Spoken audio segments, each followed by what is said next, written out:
안녕하세요. 반갑습니다. 자, 오늘은 이제 신경망 이론, 뉴럴 네트워크에 대해서 학습하도록 하겠습니다. 자, 여러분들 뉴럴 네트워크라고 하면 이제 대체로 저희가 이제 인공지능에 대한 역사를 좀 아실 필요가 있는데요. 자, 처음에는 우리가 그 지지난 시간에 배우셨던 그 의사결정 나무 모형처럼 약간 해석 가능한, 그러니까 약간 규칙 기반의 어떤 그런 알고리즘들이 사실은 제일 먼저 등장을 했습니다. 그렇게 해서 이 규칙 기반 알고리즘들은 제가 지난 시간에 말씀을 드렸던 것처럼 한 가지 굉장히 큰 장점이 있었는데요. 자, 이 장점은 바로 해석이 가능하다는 거였습니다. 자, 우리는 어떤 사건에 있을 때 그 사건을 일어날 확률을 해석한다든지, 그 다음에 그 사건이 일어나기까지의 과정을 추론하려고 합니다. 자, 사실 이거는 빅데이터 분석보다는 전통적인 통계 이론에 더 가깝습니다. 그러니까 통계라는 건 결국은 검증하는 것이고, 그 다음에 추론하고 확률을 가지고 제가 이제 세운 가설을 검증하는 것이잖아요. 자, 그런데 생각을 해보세요. 자, 이 경우는 만약에 경우의 수가 작은 사례라면 충분히 각각의 어떤 확률을 계산할 수도 있고요. 그 같은 뭐 룰 기반, 규칙 기반에서 구할 수도 있겠습니다만 엄청나게 많은 수의 사례를 여러분들 다 일일이 규칙 기반으로 계산할 수 있을까요? 자, 오늘 배우실 신경망은 그 최초에 등장했던 규칙 기반 이론에서 조금 더 벗어나서 좀 더 연결망 이론에 가깝습니다. 자, 그럼 여러분들 규칙 기반 이론은 뭐고 연결망 이론은 뭔지 간단히 살펴보고 나서 내용을 시작하겠습니다. 자, 먼저 우리가 기계하고 인간하고 떻게 다르냐? 기계는 여러분들 반복적이고 규칙적인 그런 것을 알 수 있는 그런 작업들을 수행합니다. 자, 지금 보시면 여러분들 과거에도 주판도 있었고요. 그 다음에 이런 전자계산기도 있었습니다. 자, 그러면 체스 같은 거죠. 사람들이 주로 할 수 있는 것들이죠. 장기나 카드나 포커. 자, 그런데 여러분들 한번 생각을 해볼게요. 과거에도 컴퓨터가 없던 시절에도 계산기는 있었어요. 자, 지금 한 20년 전에도 이제 제가 20여 년 전에도 공부할 때 보면 계산기는 있었습니다. 근데 여러분들 계산기를 가지고 인공지능이라고 표현하진 않죠. 자, 도대체 인공지능하고 오늘날 우리가 얘기하는 인공지능하고 자, 계산기하고는 뭐가 다를까요? 자, 우리가 오늘날 얘기하는 인공지능을 과거에 계산기 인공지능 하진 않았거든요. 도대체 무엇이 다를까? 자, 그걸 이해하려면 여러분들 자, 사람과 기계의 어떤 차이점부터 일단 한번 보셔야 됩니다. 그리고 나서 이걸 이해하기 위한 기호주의와 연결주의의 그런 내용들을 좀 간단히 말씀을 드리도록 하겠습니다. 자, 먼저 사람은요, 반복적이지 않고 규칙을 알기가 어려운 작업을 우리는 잘 할 수 있습니다. 자, 보시면 자, 여러분들 지금 보십시오. 여러분들이라면 지금 좌측에 있는 여러 가지 지금 그림들이 제시가 있는데요.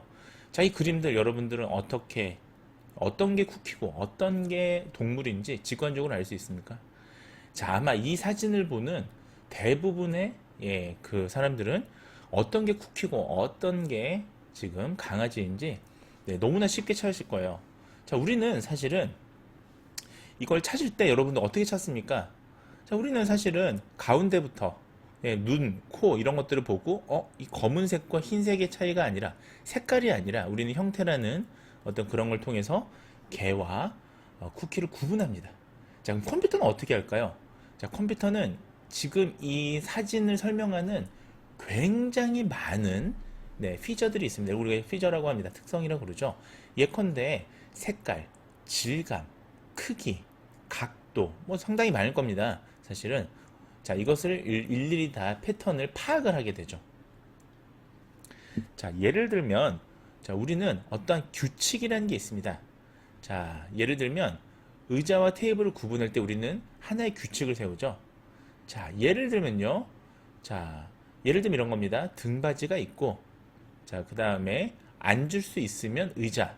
자, 이때 등받이라는 건 하나의 형태죠. 자, 이런 것들 우리가 피저라고 합니다. 자, 등받이라는 하나의 형태가 있습니다.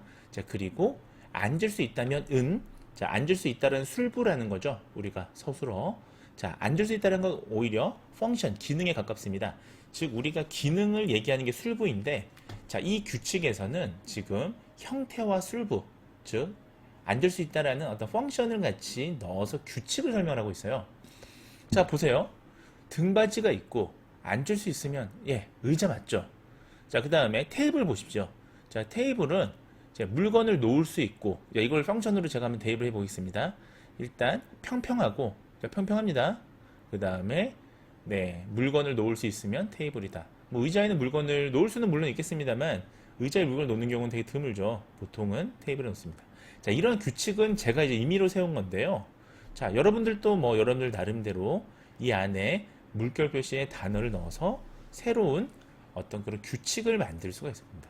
자, 근데 문제는 이러한 규칙이 이 사진에는 적용이 되는데, 자, 우리가 왜 이 규칙 기반 알고리즘이 좀 한계가 있냐면, 자, 때로는 생각해 보세요. 의자 중에서 여러분들 등받이가 없는 의자도 있죠. 여러분들 미용실에 가서 대기실에서 앉는 의자 있죠. 미용실 가서 이렇게 손님들 앉는 대기실에서요. 등받이가 없는 의자도 있습니다. 회전형 의자도 있죠. 칵테일바 같은 데 가면 예, 등받이가 없는 의자들도 있잖아요. 그럼 그거는 의자가 아니냐? 그렇지 않죠. 그때는 또 다른 규칙을 세워야 되는 겁니다. 즉 규칙이라는 건 사례에 기반해서 결국 세우는 거라서 어떤 사례가 들어오느냐에 따라서 규칙이라는 게 때로는 옳을 수도 있고요. 때로는 옳지 않을 수도 있습니다. 테이블도 마찬가지죠. 여러분들은 평평한 테이블도 있지만 요즘에 나온 테이블들은 물결 모양 테이블도 있고요. 네, 상당히 다채롭습니다. 자, 이처럼 어쨌든 핵심은 뭐냐? 우리가 하나의 규칙을 세울 수 있다는 거예요. 자, 우리가 의자와 테이블을 분류하는 학습을 한번 해봅시다. 그럼 컴퓨터는 어떻게 학습을 하느냐? 자, 컴퓨터의 시각에서 보면요. 자, 땡땡, 아까 보셨다시피요. 등받이가 있고, 앉을 수 있으면 의자. 자, 보세요. 등받이가 다 있네요, 지금 여기는. 그리고 다 앉을 수 있는 구조죠. 적어도 앉을 수 없는 구조는 없습니다. 자, 하지만 지금 다리라고 하는 걸로 만약에 규칙을 넣는다면, 예, 다리는 이 규칙에는 의자를 설명하는데 효과적인 피저는 아닌 거예요. 왜? 자, 보세요. 자, 이건 지금 다리가 있지만 얘는 바퀴가 있고 좌식 의자들은 다리가 없죠. 따라서 우리가 이런 피저들을 지정할 때 우리가 속성을 파악을 해야 됩니다. 우리는 이런 규칙으로 지금 파악을 하는 거예요. 자, 그리고 지금 테이블 보십시오. 테이블도 마찬가지입니다. 자, 테이블은 더 정의하기가 어렵죠, 지금. 왜냐하면 테이블이라는 게 굉장히 다양해요. 보시다시피 지금 여러분들, 자, 제가 약간 옆으로 좀 돌려볼게요. 얘도 지금 여러분들 테이블로 볼 수 있어요. 맞아요? 의자처럼 보이지만 보조 테이블이라고 하죠, 우리가. 작은 테이블을요. 자, 이건 어떻습니까? 이것도 테이블이죠. 테이블인데 이건 아예 다리가 없습니다. 자, 나머지 우리가 다리가 4개라고 하지만 얘는 어때요? 이건 다리가 4개라고 할 수도 있고 2개라고 할 수도 있죠. 자, 얘는 2개네요, 정확하게. 자, 이건 다리가 하나입니다. 자, 어떻게 지금 그러면 테이블을 분류하겠습니까? 자, 이처럼 규칙 기반에서 우리가 설명한다라는 건 상당히 큰 한계에 봉착하게 되는 거예요. 자, 우리가 다시 되돌려서 우리가 지난 시간에 배우셨던 디시전 트리 베이스드 러닝으로 우리가 한번 생각을 해보자고요.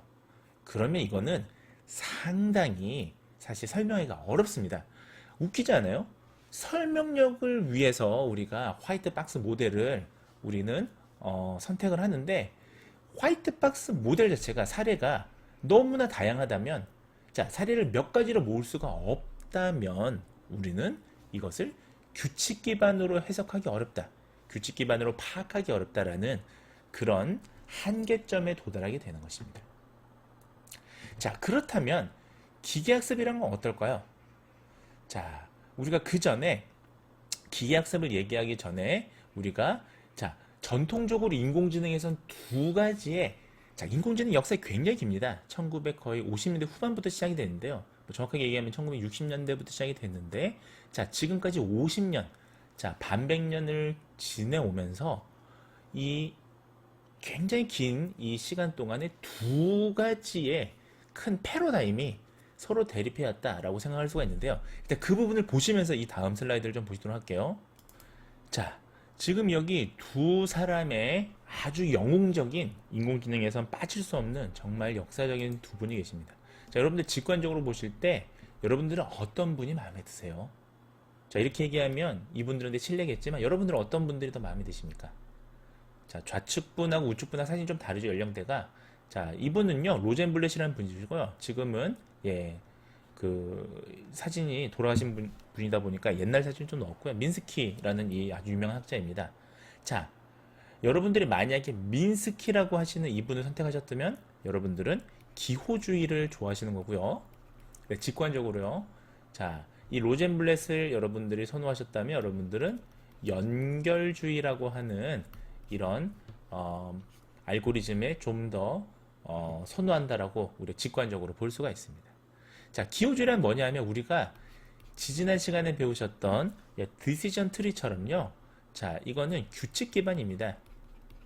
자, 그래서 우리가 앞서 지금 규칙 기반에 대해서 얘기를 했죠. 뭐뭐이고 뭐뭐이면 뭐뭐이다. 사실은 우리가 이처럼 사고하는 방식은 전통적인 철학에서의 사고방식이랑 비슷해요.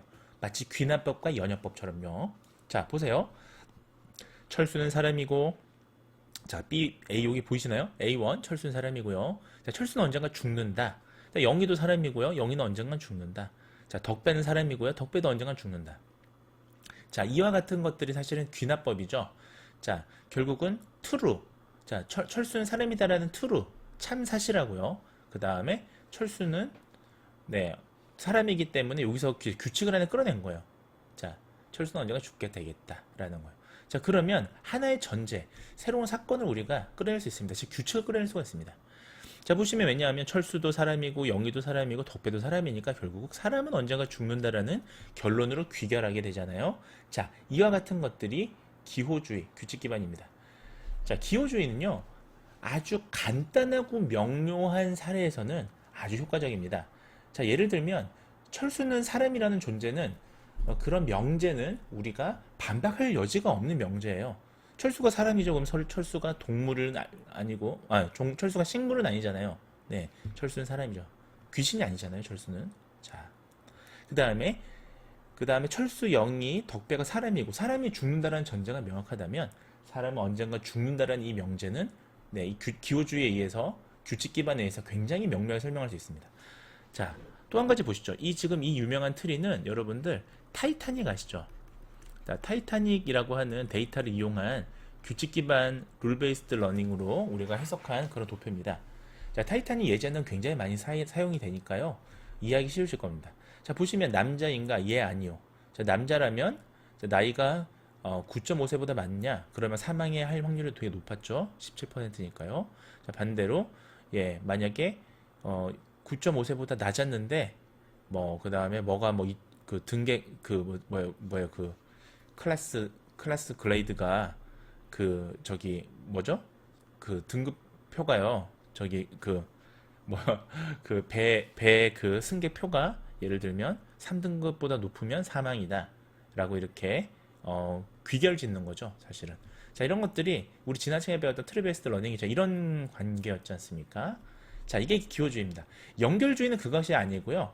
펄세트론이라고 하는 전혀 새로운 방식을 이용합니다. 펄세트론은 굉장히 간단히 직관적으로만 설명드릴게요. 제가 옆으로 좀 오겠습니다. 자, 보시면 펄세트론은 자, 이런 거예요. 자, 지금 여기 x 1, 2, 3, 4가 있는데 이것들은 전부 다 피처, 특성입니다.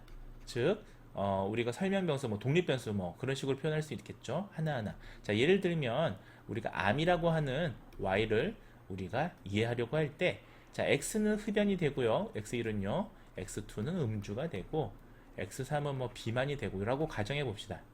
자, 그렇다면 이것들은 지금 수도 없이 많을 건데 자, 이것들이 지금 이 암이라고 하는 y 클래스에 미치는 요 웨이트들이 있죠.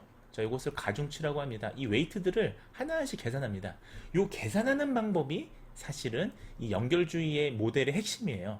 그래서 이 계산하는 방법을 역전파를 이용해서 알고리즘으로 계산할 수도 있고요. 이걸 시그모이드 함수로 계산할 수도 있고요. 최근에는 나중에 이제 여러분들이 딥러닝을 하시게 되면 렐루라고 하는 방법을 통해서 이걸 계산할 수도 있고요. 그러니까 결국은 모형 자체는 단순합니다. 자, 요런 게 지금 핵심 모형인데 결국은 요 가중치를 하나하나 구해서 자, 가중치가 제가 옆으로 좀 넘길게요. 여러분 안 보이실까봐. 자, 이 가중치의 가장 좋은 예를 들면 W1 자, 이 웨이트 1이 가중치가 제일 높았다면 흡연이 암에 가장 영향을 주는 피저다라고 우리가 계산할 수가 있습니다. 자, 지금 이거는 층이 하나밖에 없어서 단층 퍼센트론이라고 해요. 자, 이 로젠버그는 이 펄세트론 이론이라는 거 어쨌든 개발한 겁니다. 자, 그러면 어떻게 해당이 되느냐? 이 펄세트론 이론은 결국 이렇게 우리가 규칙을 주는 게 아니고요. 자, 수많은 피저들을 이 그 펄세트론 이론에 의해서 이 알고리즘에 의해서 각각의 가중치로 얘가 해서 이해를 하는 거예요. 자, 하나의 규칙을 우리가 이해한다라고 보시면 되겠습니다.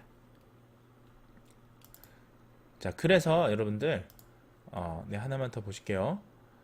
자, 역사적으로 우리가 어떻게 이루어왔냐, 요거는 좀 간단히 한번 보고 말씀을 드리고 이제 본격적으로 들어가겠습니다. 그래서 보시면, 자, 그 웨이트를 주는 이 방법을 이용한 이 규칙 기반입니다. 사실은 이런 게 지금 1940년도에 우리가 일렉트로닉 브레인, 그러니까 전자두뇌라는 걸 우리가 처음으로 이제 생각을 해냈습니다. 그러니까 인공지능의 역사를 얘기하는 거예요. 그러다가 자 50년대 지금 아까 보신 로젠블랙 같은 분들이요, 아주 유명하신 분들인데 펄세트론이라는 걸 만들어냅니다. 이 펄세트론이 굉장히 당시로서 획기적인 방법이었어요. 그래서 펄세트론은 아까 보셨다시피 지금 여기 보이시는 자, 각각의 피저의 웨이트를 계산하는 단순한 방법인데 우리가 그림으로 보기엔 단순하지만 이게 생각보다 어려워요. 자, 이때 쓰이는 함수가 이런 시그모이드 같은 함수였습니다.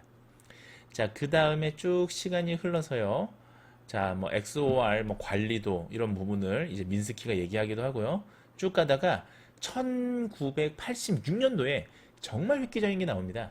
자, 이때는 대부분 펄세트론은 자, 우리가 단층 펄세트론이라서 이 층이 하나밖에 없었습니다. 인공지능 층이요. 근데 지금 보시면 인공신경망, 지금 우리가 지금 보고 있는 오늘 배우실 뉴럴 네트워크에서 요 은닉층이라는 게 있습니다. 그러니까 뉴럴 네트워크는 구성이 이렇게 여기 안 보이실 것 같아서 여기다 좀 간단히 써보겠습니다. 자, 이렇게 여기는 인풋 레이어라고 합니다. 그래서 뭐 투입층이라고 할까요? 투입층이라고 하고요. 자, 이런 것들이 지금 뭐 아주 많은 경로를 통해서 이렇게 들어가죠. 요 부분을 우리는 은닉층이라고 해요. 왜 은닉층이라고 하면 이거는 계산할 수가 없습니다. 이거 너무 복잡하니까. 그리고 은닉층에서 마지막으로 오는 걸 우리가 출력층이라고 합니다. 아웃풋이죠, 이것이. 자, 그러면 이 은닉층이 왜 계산이 어렵냐면 지금 보세요. 얘가 은닉층의 개수는 우리가 지정을 할 수가 있는데, 자, 이것이 이제 하이퍼 파라미터 튜닝입니다. 이 뉴럴 네트워크에서는. 자, 3대 3이라면 경우의 수가 몇 개가 생길까요? 굉장히 많아집니다. 자, 근데 이 층이 하나 더 생긴다고 생각해 보세요. 그러면 보세요. 경우의 수가 하나, 뭐 둘, 셋, 넷 엄청 많아집니다. 이게 그 자승배로 늘죠. 사실은 이 층이 늘 때마다. 그래서 층이 한 3개, 4개만 해도요. 계산하는 게 거의 뭐 10만 개 뭐 이렇게 계산을 해야 돼요. 경우의 수가. 그러니까 이 계산하는 과정은 일일이 우리가 알 수가 없는 겁니다.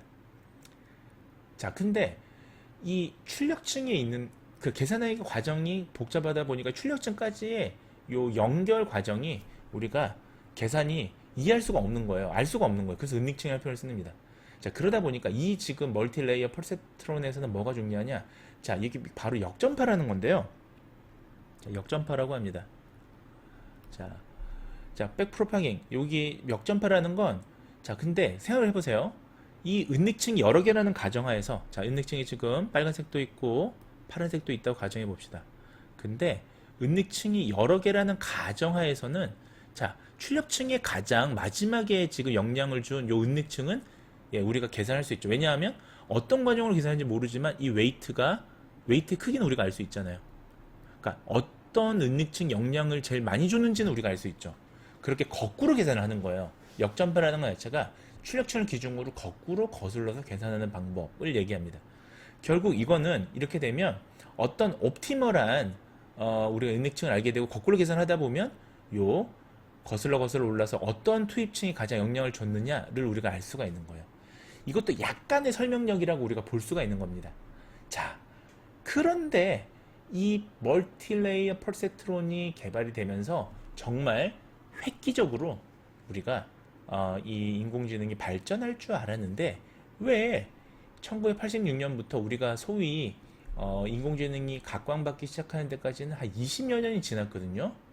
자, 지금 딥 뉴럴 네트워크가 생긴 시점과 보면 20여 년 정도 차이가 나죠. 왜 20여 년 동안 머물러 있었느냐? 자, 문제는 이 층이 많아지면 많아질수록 이걸 계산하기가 어렵다라는 거예요. 역전파 역시도. 자, 이게 우리가 계속 그래서 우리가 그레디언트 베니싱이라고 해요.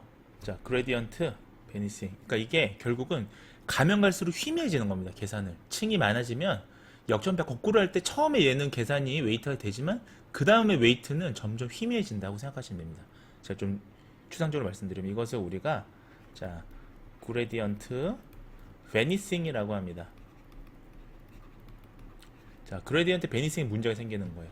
자, 그러다 보니까 이거를 해결한 게 그 유명한 여러분들 자, 그 유명한 힌튼 네, 제프리 힌튼 교수님 여기 계시네요. 캐나다 토론토 대학의 제프리 힌튼 교수님이 이걸 어떻게 20년 동안 이 문제를 이 그레디언트 베니싱의 문제를 해결을 합니다. 자, 딥뉴럴 네트워크라는 문제로 이제 해석을 합니다. 그래서 자, 사실 이제 그레디언트 베니싱 문제는 사실은 이게 이 경사각에서 생기는 문제긴 한데 뭐 희미하다고 여러분들이 이제 생각을 하셔도 무관합니다. 자, 그래서 이거를 나중에 네, 자, 이게 지금 클릭이 잘 안 되네요. 그래서 시그모이드 함수가 이렇게 있어요. 우리가 시그모이드 함수는 약간 이렇게 휘어져 있는 게 로짓 곡선하고 굉장히 유사합니다. 로짓 분포랑. 자, 이 문제를 이렇게 있으면 이게 우리가 나중에 이 경사각을 찾을 때 계속 이렇게 빠져 있어요. 막 저기 이 딥러닝이 아니 저기 이 인공지능이 막 움직이지 못하고 계속 반복한단 말이에요. 반복한단 말이에요. 자, 이것을 우리가 렐로 함수라고 해서 자, 이렇게 요거를 탁 이분형으로 만들어 줍니다. 이게 여기 가까우면 1, 여기 가까우면 1, 여기 가까우면 0. 이게 지금 로짓 함수, 시그모이드 함수랑 로짓 함수랑 비슷하거든요, 개념이. 요것을 탁 경사각을 더 만들어 줘요. 그래서 요것을 우리가 렐로 함수라고 합니다. 그래서 최근에 렐로 기반으로 이제 이 딥뉴럴 네트워크가 생기면서 네, 이제 최신의 이제 경향이 이러하다. 이것이 이제 이미지 연구로 가면 컨볼루션 뉴럴 네트워크로 이제 조금 더 다른 이론이긴 한데 네, 이제 확장이 되는 겁니다. 자, 이와 같은 역사를 제가 말씀을 드렸고요. 결론적으로 말씀을 드리면 결국은 우리가 그러니까 이 가중치의 문제죠. 결국은 이 역전파 알고리즘의 이런 문제들도 해결이 가능한 오늘 이 시점까지 왔는데요. 자, 결국은 이 딥뉴럴 이 모든 것들이 다 그러면 다 어디 기반에 있냐? 바로 연결주의고요. 이 모든 것들이 다 뉴럴 네트워크에 기반에 있다라고 생각하시면 되겠습니다. 자, 그럼 본론으로 돌아와서요. 자, 우리가 그러면 아까 전에 마지막 보셨던 요 슬라이드 있죠. 의자와 테이블을 분리한 요 학습 규칙. 결론적으로 규칙만으로 표현할 수 있는 게 너무 많아지면 우리가 한계에 봉착하게 되고 이것을 우리가 규칙을 딱 정하기가 어렵다라는 말씀을 드렸는데 자, 그러면 규칙이 아니라 우리가 인간은 어떻게 아이가 이제 성장하면서 어떻게 우리가 이것을 학습하느냐를 한번 생각을 해볼게요. 자, 인간이 태초에 딱 태어나서요 언어를 학습하거나 할 때 우리 언어 같은 경우도 보세요. 인간이 언어 우리가 워드 스파트이라고 해서 우리가 한 2세쯤 되면 만 2세쯤 되면 한 달에 100개 이상의 단어 막씩 쭉쭉쭉 는단 말이에요. 급속도로 우리가 기하급수적으로 느는 그 기간을 우리가 워드 스파트이라고 하는데요. 언어 뭐죠? 그거 폭발기라고 하는데 자, 보세요. 그때 어떻게 아이는 사물하고 언어를 규칙을 연결지어서 이렇게 굉장히 많은 학습을 할까요? 하나하나씩 배우는 게 아니죠. 자, 아이가 보세요. 아이가 만약에 자, 이건 좀 언어 얘기인데 제가 비유를 한번 들어보겠습니다. 자, 만약에 이쁘다, 이쁘고, 이쁘지만 자, 이 세 개의 단어는 여러분들 서로 다른 단어로 볼 수 있겠죠, 어쨌든. 근데 시멘틱, 의미적인 측면에서 우리가 형태소를 나눠 본다면 이쁘 플러스 다죠. 이쁘 플러스 고, 이쁘 플러스 지만. 자, 여기서 다는 우리가 여기서 다는 자, 종결 어미가 됩니다.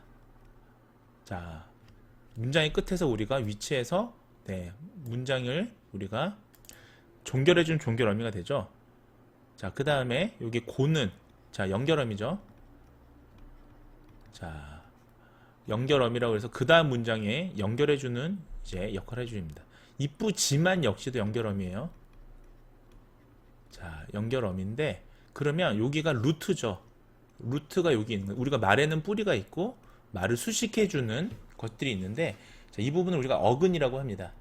자, 그러면 아이는 이걸 어떻게 학습할까요? 입부 다 따로 학습하고 입부 고 따로 학습하고 입부 지만 따로 학습할까요? 그렇지 않습니다. 아이가 언어를 배울 때는 입부라고 하는 루트 어근에다가 각각의 조사만 따로 학습하면 수도 없이 언어를 늘릴 수가 있는 거예요. 예를 들면 지금 종결어미와 연결어미 다 고 지만을 학습을 한 아이라면 자, 이 어근 외에 다른 어근에 이것을 접목해서 수도 없이 확률을 늘린다라는 겁니다. 언어를. 예를 들면 나쁘다도 나쁘다, 나쁘고, 나쁘지만 이런 식으로요. 나쁘라고 하는 어근에 확장할 수도 있고요. 그 다음에 밉다도 미우다, 미우고, 미우지만 이런 식으로 할 수가 있는 거죠. 자, 지금 아이는 이런 식으로 학습을 하는 거예요. 자, 그러면 인공지능도 마찬가지입니다. 이것은 우리가 규칙을 정해줄 게 아니라 자, 이걸 줘볼게요. 자, 요 다음 슬라이드를 보시면 자, 이거를 다 사례를 학습을 시키는 겁니다. 트레이닝을 시키는 겁니다. 그러면 AI가 자, 이건 규칙을 가르치는 것인데 자, 이거는 의자, 저건 테이블, 이건 의자, 이건 테이블, 뭐 이거 마치 의자는 이렇게 생겼네. 이거 이렇게 하면 의자인데 이렇게 하니까 이것도 또 의자네. 뭐 이런 식으로 얘가 스스로 학습하는 거예요. 규칙을 정해주는 게 아닌 거예요. 그러니까 결론적인 차이는 뭐냐? 우리가 룰 베이스드, 그러니까 결국은 규칙 기반 학습으로 트리 베이스드 러닝을 할 때는 우리가 규칙을 인간이 정해주잖아요. 이것은 인간의 사고에서 해당이 되는 건데, 자, 때로는 인간의 사고에서 규칙이라는 게 규정짓기 굉장히 어려운 것들이 있다. 자, 그럴 때는 신경망을 통해서 자, 뉴럴 네트워크 이론에 따라서 연결주의에 따라서 사례를 많이 넣어주면 AI가 그것을 학습해서 AI가 이해하는 대로 분류를 하게 됩니다. 자, 결국은 규칙을 주는 게 아니라 네, 사례를 주는 거예요. 자, 규칙을 주는 게 아니라 자, 현재 대부분의 딥러닝 모델들은 자, 우리가 그러니까 제너레이티브 모델 제너레이티브 모델에 우리가 기반하고 있습니다. 딥 노드라고 하는 것들을 사용하는 그런 모델에 우리가 되어 있는 거죠. 그래서 우리가 딥 러닝이라고 표현을 하는 거예요. 이 깊이거든요. 결국 딥은 이 은닉층의 깊이.